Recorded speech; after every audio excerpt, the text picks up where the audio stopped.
Facebook co-founder Chris Hughes says the company should be broken up immediately. In a New York Times opinion piece out today, Hughes says CEO Mark Zuckerberg has unchecked powers and more influence than the government itself. But Hughes warns breaking up Facebook isn't enough. He's calling for Congress to get involved in the way social media companies do business as soon as possible.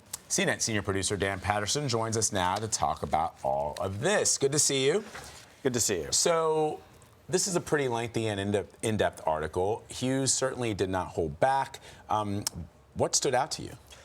What's fascinating is that this is a Facebook co-founder and a close friend of Mark Zuckerberg. And the first paragraph of the story, Hughes recounts a good, pleasant meeting with Zuckerberg recently, and then he lays into him and says, look, the company is too powerful, and Zuckerberg is too powerful for his own good or for their own good. That's what really stuck out to me. Look, if you are kind of following this Facebook story as it has evolved, and there have been many dramatic twists and turns over the last year and a half or so, the one thing you really need to pay attention to here is that Facebook controls or has about a 70% share of the market in the U.S.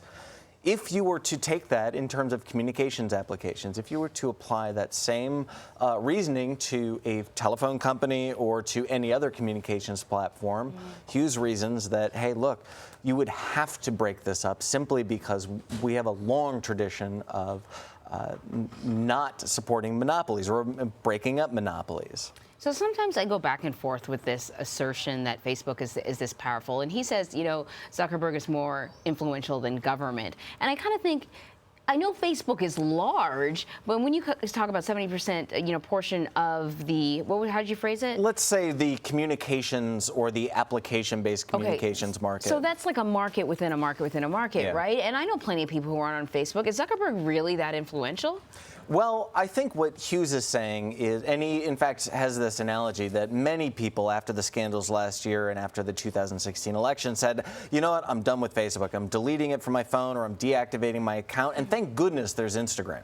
Not realizing that Instagram is, of course, owned by Facebook. Right. And I think what Hughes is saying is twofold. One is that our elected representatives may be our elected representatives, but they certainly don't have the sophistication to regulate a company like Facebook.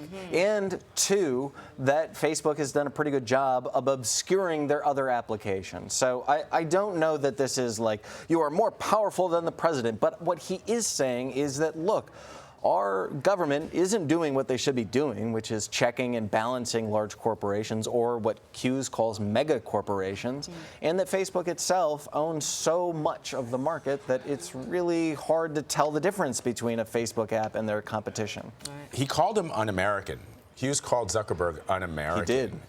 What is your, I mean, that's pretty harsh. This is in the context of monopolies, and he went back to even Adam Smith, who talked about the invisible hand of capitalism, said that, and Jefferson and many of the founders of our Constitution said, look, capitalism needs to be washed in democracy, and Facebook, in some ways, threatens democracy. So we spoke to Tristan Harris, I think it was maybe last week maybe last week. And he also has this alarm bell going, right? And for him, it's about partially about the software and the way the algorithms manipulate us and feed into our worst tendencies. We've got Elizabeth Warren saying that we've got to break up these tech giants, these platforms.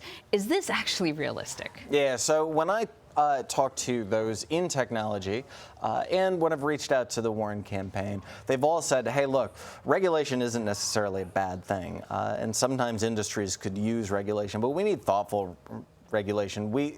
Simply to have regulation used as a campaign tactic and have a candidate, in the words of many people I spoke with, I'm paraphrasing a little bit, but not very much, say, look, this is not thoughtful regulation. This is just her cynically using this anti-tech movement to further her campaign. And again, many of those same people have said we could use some regulation, but if you just use it like cynical politics to advance your campaign, then you kind of do the same thing that we've seen critiques of elected representatives, that you are just out of touch.